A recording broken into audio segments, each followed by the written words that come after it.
Nielsen was so angry at Trump's attack on her that she drafted a resignation letter, The Times reported, but didn't submit it. According to The Times, Trump also raged about the continued failure of his administration to find a way to build a wall along the southern border. Loading. The Washington Post said Trump's blow-up lasted more than 30 minutes. His face reddened as he railed that Nielsen must close down the border and shouted, "We need to shut it down. We are closed." Now, over to Paul Ryan. Vulnerable Republicans in the House are pushing a discharge petition that would force a vote on immigration bills, including two measures that would legalize the Dreamers, one of them packaged with fortifications to border security. Dreamers are the children who were bought illegally into the U.S. by their parents, and whose status was protected under a law introduced by Barack Obama. 17 Republicans have signed the petition, meaning that if organizers can get 8 more, it would pass, forcing a full House vote on whether the Dreamers will be protected or remain in limbo. Ryan is trying to stop this from happening. He justifies this by claiming that there's no sense in voting on measures protecting the Dreamers that Trump would veto. As Ryan put it, "We actually would like to solve this problem, and that is why I think it's important for us to come up with a solution that the president can support, but this is utter nonsense, because there isn't any deal that Trump is willing to support that can pass Congress."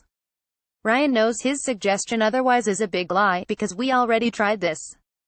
Congressman Paul Ryan knows there isn't any deal that Trump is willing to support to protect the so-called Dreamers.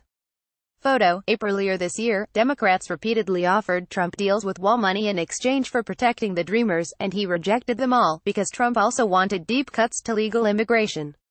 After that, multiple immigration packages failed to pass the Senate.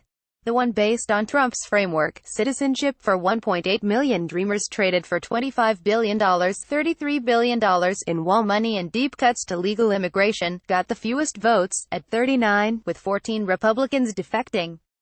Loading. The bottom line is that Trump will not accept anything that protects the Dreamers unless it also contains deep cuts to legal immigration. But nothing like that can pass Congress, because it faces bipartisan opposition. Trump's tirade at Nielsen is a reminder that he is the real obstacle to any deal protecting the Dreamers. It reminds us of Trump's bottomless irrationality on this issue. Border crossings have been at historic lows, but Fox News keeps telling him the border is overrun by invading dark hordes, which makes it true. He is still demanding his wall, but even when that has been offered in exchange for protecting the Dreamers, he has rejected it. Yet he raged at Nielsen over the lack of movement on the wall, showing himself unable to comprehend that his own deeply unreasonable demands, which have been rejected by many Republicans, are the real obstacle to getting it built. Indeed, it has become undeniable that Trump's overriding goal on immigration is to reduce the number of immigrants in the U.S. to the greatest degree possible. Loading. As Eric Levitz notes on unmasked.com, Trump moved to end temporary protected status for various groups with no credible rationale for doing so, and even though U.S. diplomats have warned that it is dangerously bad policy. And as Trump's shithole countries comment confirmed, his main driving impulse on immigration is white nationalism, rolling back the current racial and ethnic mix of the country at all costs, and that this is shaping policy. Ryan is trying to prevent a vote to protect the Dreamers precisely because such a measure could pass the House.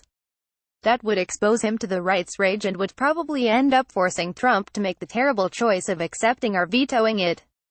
A deal protecting the Dreamers in exchange for border security would probably pass the House by a comfortable margin, and it might pass the Senate. After all, passage in the House would bring tremendous pressure on moderate Republican senators, especially if the White House didn't actively lobby against it. But Trump will not accept any deal to protect the Dreamers, even though it could very likely pass both chambers, unless it also contains deep cuts to legal immigration. So if the House passed it, the White House would lobby the Senate against it, and if that failed, Trump would then have to veto it. Either of those would look horrible, because after House passage, suddenly protections for the Dreamers would appear in reach. This is the spectacle that Ryan is trying to avert, all to protect Trump from having his true priorities revealed in all their ugly glory. Washington Post.